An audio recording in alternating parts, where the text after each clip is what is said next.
আসসালামু আলাইকুম everyone, it's me আরুইয়া। আশা করি আপনারা সবাই ভালো আছেন।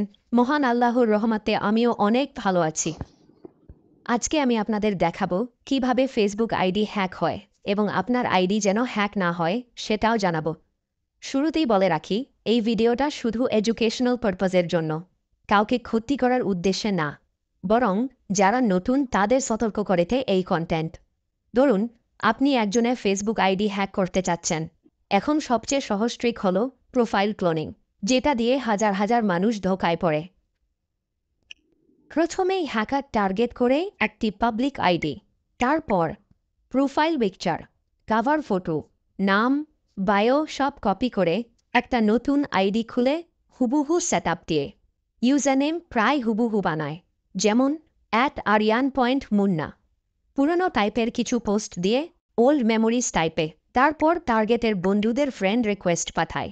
এতেই অনেকেই ভাবে এটা পুরনো আইডি রিকভার হয়েছে। আর এখানে অনেকে ভুল করে লিঙ্ক ক্লিক করে বা চ্যাটে তথ্য দিয়ে ফেলে। এখন আপনি কিভাবে বাঁচবেন? 1, আপনার প্রোফাইল ইনফো প্রাইভেট করে ফেলুন। 2, প্রোফাইল পিকচার গার্ড চালু রাখুন। 3, সন্দেহজনক মেসেজ বা আইডি দেখলেই রিপোর্ট দিন। 4, কারো লিঙ্ক বা এপিকেতে ক্লিক করবেন না। এটা ছিল একদম বেসিক ক্লোনিং ট্রিক, কিন্তু ভয়ঙ্কর হ্যাকিংয়ের শুরু এখান থেকেই। T70C সবসময় অ্যাওয়ারনেস আর এথিক্যাল হ্যাকিংকে সাপোর্ট করে। ভিডিও ভালো লাগলে একটা লাইক, সাবস্ক্রাইব করে পাশে থাকুন। আর কেউ যদি হ্যাকিং শিখতে চায়, আমাদের টেলিগ্রাম চ্যানেলে জয়েন করো।